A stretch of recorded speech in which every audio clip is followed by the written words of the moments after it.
सुनो, 40 के बाद जो घटता है वह अचानक नहीं घटता, वह वर्षों से भीतर पक रहा होता है, लेकिन मन उसे टालता रहता है, क्योंकि मन को टालना आता है, देखना नहीं। आदमी सोचता है कि वह जी रहा है, लेकिन असल में वह निभा रहा होता है भूमिकाएं, अपेक्षाएं, आदर्श, कर्तव्य। और इन सब के बीच वह एक बात लगातार भूलता रहता है कि जीवन कोई नाटक नहीं है जिसे ठीक से निभा लेने पर अंत में पुरस्कार मिल जाएगा। 40 के आसपास अचानक थकान आती है, लेकिन ये शरीर की थकान नहीं होती, ये आत्मा की थकान होती है। उस आत्मा की जो वर्षों से कह रही थी ये मैं नहीं हूं, और जिसे हर बार जवाब मिला था अभी नहीं, बाद में। और अब जब बाद में आ गया है तो मन घबरा जाता है, क्योंकि अब उसके पास कोई बहाना नहीं बचता। ये कोई विद्रोह नहीं है, ये कोई क्रांति नहीं है, ये कोई नया विचार नहीं है, ये सिर्फ एक पुराना झूठ है जो अब और ढोया नहीं जा सकता। झूठ ये था कि जीवन किसी और के लिए जिया जा सकता है। झूठ ये था कि अगर तुम सही आदमी बन जाओ, सही पति, सही पिता, सही नागरिक, तो भीतर अपने आप शांति उतर आएगी। लेकिन शांति उतरती नहीं है। शांति तब प्रकट होती है जब तुम झूठ से थक जाते हो, और 40 के बाद अक्सर यही घटता है, मन झूठ से थक जाता है। अब आदमी पहली बार ईमानदारी से पूछता है, मैं ये सब किसके लिए कर रहा था? और ध्यान रखना, ये सवाल खतरनाक है, क्योंकि इसका कोई सामाजिक उत्तर नहीं है। अगर तुम परिवार से पूछो वे कर्तव्य बताएंगे, अगर समाज से पूछो वे परंपरा बताएंगे, अगर धर्म से पूछो वे त्याग बताएंगे। लेकिन इनमें से कोई भी उत्तर भीतर की आग को शांत नहीं करता, क्योंकि यह आग सवाल की नहीं है, यह पहचान की है। अब पहली बार मनुष्य यह देखता है कि उसने अपना पूरा जीवन किसी और की परिभाषा में फिट होने में लगा दिया, और इस प्रक्रिया में वह खुद कहीं खो गया। यही लोग गलती करते हैं। वे इस थकान को मिड लाइफ क्राइसिस कह देते हैं, जैसे ये कोई बीमारी हो। नहीं, ये बीमारी नहीं है, ये पहली बार स्वास्थ्य की झलक है। बीमार तो तुम तब थे जब तुम बिना सवाल किए जी रहे थे। बीमार तो तुम तब थे जब तुम हर सुबह उठते थे बिना यह जाने कि तुम कौन हो। अब जब सवाल उठा है तो बेचैनी आएगी ही, क्योंकि सवाल तुम्हें उस जगह ले जाता है जहां कोई सहारा नहीं है। मन अब तक संरचना पर टिका था, दिनचर्या, जिम्मेदारी, पहचान। अब अचानक वह ढहने लगती है, और जब संरचना गिरती है तो खालीपन दिखाई देता है, और मन खालीपन से डरता है। खालीपन आत्मा की भाषा है, मन शोर की भाषा जानता है। इसलिए मन तुरंत व्याख्या खोजता है। वह कहता है, मुझे आजादी चाहिए, मुझे बदलाव चाहिए, मुझे नया जीवन चाहिए। लेकिन ये सब प्रतिक्रियाएं, जहां प्रतिक्रिया है वहां क्रांति नहीं होती। यह समझना बहुत जरूरी है कि 40 के बाद जो घटता है वो उम्र का सवाल नहीं। बहुत लोग 80 में भी सोए रहते हैं, और कुछ लोग 30 में ही जाग जाते हैं। 40 सिर्फ एक प्रतीक है उस बिंदु का जहां मन की ऊर्जा अब झूठ को संभाल नहीं पाती, जहां निभाने की ताकत खत्म होने लगती है। और यही एक सुंदर असफलता है, क्योंकि जब मन असफल होता है तभी जीवन सफल होने का अवसर पाता है। अब यहां एक बहुत सूक्ष्म जाल है। मन कहता है, अब मैं खुद को चुनूंगा। सुनने में ये बहुत सुंदर लगता है, लेकिन ध्यान रखना, जो चुन रहा है वही समस्या है। पहले तुम दूसरों के लिए जी रहे थे, अब तुम अपने लिए जीना चाहते हो। लेकिन दोनों ही स्थितियों में केंद्र वही है, मैं। और जब तक मैं केंद्र में है तब तक कोई मुक्ति नहीं है, सिर्फ रूप बदलते हैं। असली प्रश्न यह नहीं है कि तुम किसके लिए जी रहे हो, असली प्रश्न यह है कि तुम जिसे मैं कह रहे हो वो वास्तव में है कौन। और यह प्रश्न खतरनाक है, क्योंकि इसका कोई उत्तर शब्दों में नहीं आता। यह प्रश्न तुम्हें मौन की ओर धकेलता है, और मौन में कोई भूमिका नहीं टिकती। न पति, न कुंवारा, न सफल, न असफल, वहां सिर्फ उपस्थिति होती है। इसलिए अगर 40 के बाद तुम्हें लग रहा है कि कुछ टूट रहा है, तो डरना मत। टूट रहा है वही जो कभी सच था ही नहीं। लेकिन ध्यान रखना, नया कुछ पकड़ने की जल्दी मत करना। नया विचार, नई पहचान, नया झंडा, ये सब मन की पुरानी आदतें हैं। मन खाली रहना नहीं जानता, लेकिन आत्मा वहीं प्रकट होती है जहां मन खाली होने का साहस करता है। यह भाग किसी समाधान पर समाप्त नहीं होता, क्योंकि समाधान मन को संतुष्ट करता है, सत्य नहीं। यह भाग सिर्फ एक द्वार खोलता है उस जगह की ओर जहां से भागना मन की आदत है। जब तुम उस जगह पर टिक पाओगे, बिना नाम दिए, बिना निर्णय किए, बिना घोषणा किए, तभी आगे कुछ घटेगा, और वही आगे का विषय है। अब बहुत ध्यान से सुनो, क्योंकि यहां मन सबसे ज्यादा चालाक हो जाता है। जब पुरानी पहचानें ढीली पड़ती हैं, जब निभाने की ताकत खत्म होने लगती है, जब भीतर एक खालीपन झांकने लगता है, तो मन घबरा जाता है। मन को खालीपन से ज्यादा कोई चीज डराती नहीं। खालीपन का मतलब है नियंत्रण का अंत। इसलिए मन तुरंत कुछ नया गढ़ लेता है, एक नई कहानी, एक नया आदर्श, एक नया झंडा। वह कहता है, अब मैं आजाद हूं, अब मैं खुद को चुनूंगा, अब मैं अपनी शर्तों पर जीऊंगा। सुनने में यह सब बहुत क्रांतिकारी लगता है। जहां भी मैं बचा है वहां क्रांति नहीं हुई, सिर्फ भूमिका बदली है। पहले मैं दूसरों के लिए जी रहा था, अब मैं अपने लिए जीना चाहता है। लेकिन दोनों ही स्थितियों में केंद्र वही है, मैं। पहले मैं कर्तव्य से बंधा था, अब मैं स्वतंत्रता से बंध गया है। फर्क सिर्फ इतना है कि अब जंजीर सुनहरी है, और सुनहरी जंजीर सबसे खतरनाक होती है, क्योंकि वह कैद का एहसास भी नहीं होने देती। मन को चुनाव पसंद है। चुनाव में उसे लगता है कि वो मालिक है।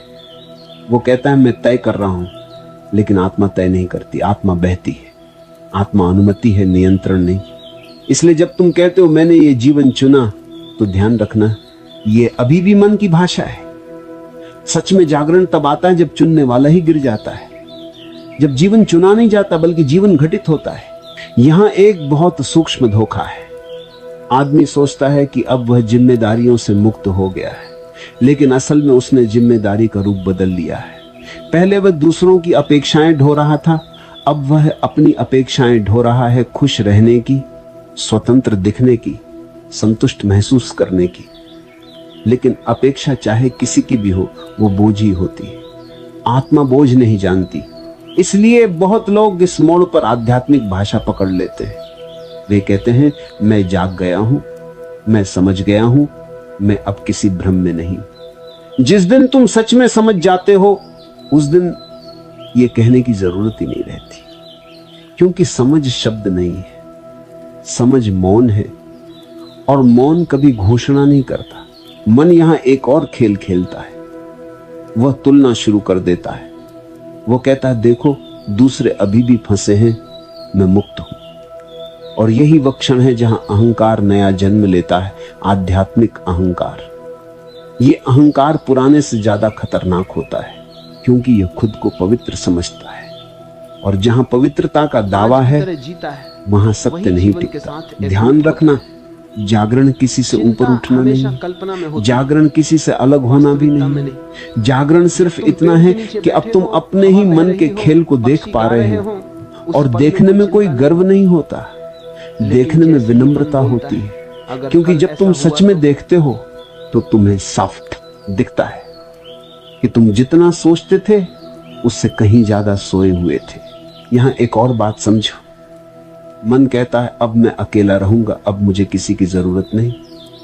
लेकिन अकेलापन भी अगर घोषणा बन जाए, तो वह भी एक पहचान है। आत्मा न अकेली होती है, न साथ में। आत्मा सिर्फ होती है, वह संबंधों से परिभाषित नहीं होती। वह संबंधों में भी स्वतंत्र होती है और एकांत में भी। इसलिए अगर तुम इस मोड़ पर हो जहां पुराने ढांचे गिर चुके हैं और नए अभी बन रहे हैं, तो सबसे बड़ा साहस यही है, कुछ भी नया मत पकड़ो। न नई पहचान, न नया आदर्श, न नया निष्कर्ष। बस देखो कि मन कैसे बेचैन होता है, बस देखो कि मन कैसे किसी न किसी सहारे की तलाश करता है। यही देखना असली साधना है। मन की आखिरी चाल यही है कि वह तुम्हें लगे कि तुम अब मन से बाहर आ गए हो, और यही सबसे बड़ी कैद है। क्योंकि जो ये दावा कर रहा है कि मैं बाहर आ गया, वही मन का आखिरी रूप है। इसलिए वे कहते हैं सच में बाहर आने का कोई अनुभव नहीं होता, कोई आतिशबाजी नहीं होती, कोई विजय घोषणा नहीं होती। बस एक साधारण सी बात घटती है, तुम अपने आप को हल्का महसूस करते हो बिना कारण। यह भाग यहां समाप्त नहीं होता, क्योंकि यहां कोई निष्कर्ष नहीं। यह भाग सिर्फ एक आईना है जहां तुम देख सको कि कहीं तुम पुराने पिंजरे से निकलकर नए पिंजरे में तो नहीं चले गए। अगर यह देखना साफ हो गया तो अब एक ही रास्ता बचता है साक्षी का, न चुनने का, न छोड़ने का, न पकड़ने का, सिर्फ देखने का। और वही अंतिम द्वार है। अब अंतिम बात, और यह बात मन नहीं समझ सकता, क्योंकि मन समझने के लिए बना ही नहीं है। मन सिर्फ जमा करने के लिए बना है, ज्ञान, विचार, पहचान, निष्कर्ष। लेकिन जो यहां घटता है वह समझ से नहीं, देखने से घटता है। तुम अब तक पूछते रहे कि क्या छोड़ें, क्या चुने, क्या सही है, क्या गलत है, क्या जीवन जिया गया या बर्बाद हुआ, और इन सब सवालों के बीच एक बात छुपी रही कि पूछने वाला कौन है। ओशो कहते हैं, जब तक तुम बाहर देखते रहोगे प्रश्न बदलते रहेंगे, लेकिन जिस दिन तुम पूछने वाले की ओर मुड़ोगे उसी दिन सारे प्रश्न गिर जाएंगे, क्योंकि प्रश्न तुम्हारे नहीं थे, वे तुम्हारी पहचान के थे। अब ध्यान से सुनो, साक्षी होना कोई अभ्यास नहीं है, कोई तकनीक नहीं है, कोई साधना नहीं है जिसे तुम रोज करो और बेहतर होते जाओ। साक्षी होना तुम्हारी वास्तविक स्थिति है। तुम पहले से ही देख रहे हो, लेकिन तुमने देखने वाले को भूलकर देखे जा रहे से रिश्ता बना लिया है। विचार आता है और तुम कहते हो मैं सोच रहा हूं, भावना उठती है और तुम कहते हो मैं दुखी हूं, डर आता है और तुम कहते हो मैं डर गया हूं। अगर तुम डर को देख पा रहे हो तो तुम डर नहीं हो, अगर तुम विचार को देख पा रहे हो तो तुम विचार नहीं हो। और ये समझ कोई विचार नहीं है, ये एक सीधा बोध है। साक्षी होने का अर्थ ये नहीं है कि विचार बंद हो जाएंगे, भावनाएं मिट जाएंगी, जीवन सरल हो जाएगा। नहीं, जीवन वैसा ही रहेगा। फर्क सिर्फ इतना होगा कि अब तुम उससे चिपके नहीं रहोगे। अब जीवन घटेगा लेकिन तुम बंधोगे नहीं। अब दुख आएगा लेकिन वो पहचान नहीं बनेगा। अब सुख आएगा लेकिन वो आसक्ति नहीं बनेगा। और यही मुक्ति है, किसी चीज का न होना नहीं, बल्कि किसी चीज से चिपकाव का न होना। यहां मन आखिरी बार चाल चलता है। वो कहता है अब मैं साक्षी हूं। ध्यान रखना, यही सबसे बड़ा धोखा है।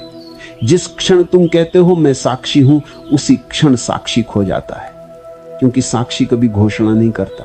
साक्षी मौन है और मौन बोलता नहीं, मौन बस होता है। साक्षी बनने की कोशिश मत करो, सिर्फ यह देखो कि कोशिश करने वाला कौन है, और जैसे ही तुम यह देखते हो कोशिश अपने आप गिर जाती है।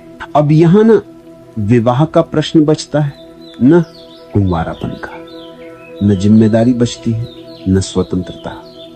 ये सब मन की श्रेणियां हैं। साक्षी के लिए कोई भूमिका नहीं होती।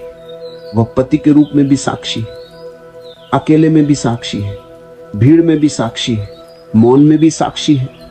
इसलिए जो लोग सोचते हैं कि जागरण का मतलब किसी विशेष जीवन शैली को अपनाना है, वे चूक जाते हैं। जागरण का मतलब जीवन से भागना नहीं है, जीवन से मुक्त होना है भीतर से। जब ये स्पष्ट हो जाता है तो जीवन में एक अजीब सी सहजता उतरती है। तुम कुछ छोड़ते नहीं, कुछ पकड़ते नहीं। निर्णय होते हैं लेकिन निर्णय करता भारी नहीं होता। रिश्ते रहते हैं लेकिन रिश्ता तुम्हें परिभाषित नहीं करता। काम होता है लेकिन काम तुम्हें निगलता नहीं। और ये सब किसी प्रयास से नहीं होता, ये सिर्फ देखने से होता है। साक्षी होने का सबसे सुंदर संकेत यह है कि तुम गंभीर नहीं रह जाते। हमेशा कल्पना में जीवन में हल्कापन आ जाता है। तुम हंस सकते हो खुद पर भी। तुम अपनी पुरानी धारणाओं को देखकर मुस्कुरा सकते हो। उस पल में कोई चिंता नहीं। तुम ये देख सकते हो कि कैसे वर्षों तक तुम एक ऐसे मैं की रक्षा करते रहे जो कभी था ही नहीं। और इस हंसी में कोई कड़वाहट नहीं होती, कोई पछतावा नहीं होता, सिर्फ करुणा होती है, अपने लिए भी, दूसरों के लिए भी। अब एक बहुत सूक्ष्म बात, साक्षी होने का मतलब निष्क्रिय हो जाना नहीं है। यह सबसे बड़ा भ्रम है। साक्षी होना जीवन से हट जाना नहीं है, बल्कि जीवन में पूरी तरह उपस्थित हो जाना है, बिना बोझ के। साक्षी सबसे ज्यादा जीवंत होता है। वह जीवन को पूरी तीव्रता से जीता है, क्योंकि अब उसमें डर नहीं है। डर में से पैदा होता है। जब मैं ढीला पड़ जाता है, डर अपने आप गिर जाता है। और जब डर गिरता है तो जीवन पहली बार ताजा लगता है। साधारण चीजें भी गहरी लगने लगती हैं। चलना, खाना, देखना, सुनना। कोई विशेष अनुभव नहीं चाहिए, कोई आध्यात्मिक उपलब्धि नहीं चाहिए। यही साधारणता परम है। यही ओशो का संदेश है। जो साधारण है वही सत्य है, और जो विशेष बनने की कोशिश है वही अहंकार है। अब इस यात्रा का कोई अंत नहीं है, क्योंकि जहां साक्षी है वहां कोई लक्ष्य नहीं। यह कोई अंतिम अवस्था नहीं, यह कोई मुकाम नहीं। यह सिर्फ इतना है कि अब तुम जीवन के रास्ते में खड़े नहीं। जीवन बह रहा है और तुम उसके साथ बह रहे हो, बिना दिशा तय किए, बिना परिणाम मांगे। इसलिए अगर तुम यहां तक आए हो तो कुछ भी मत करो। यही सबसे कठिन बात है। मन कुछ करना चाहता है, लेकिन यहां कुछ करना नहीं है, बस देखना है। और ये देखना तुम्हारे बस में नहीं है। ये घटता है जब तुम थक जाते हो, जब तुम झूठ से थक जाते हो, जब तुम पहचान से थक जाते हो। और तब अचानक, बिना किसी घोषणा के, बिना किसी प्रमाण के, बिना किसी शोर के, एक मौन उतरता है। और उस मौन में न पुरुष बचता है, न स्त्री, न विवाहित, न अविवाहित, न खोजी, न ज्ञानी। वहां सिर्फ जीवन है, निर्दोष, निर्भर, स्वतः सिद्ध। यही अंत है और यही शुरुआत भी।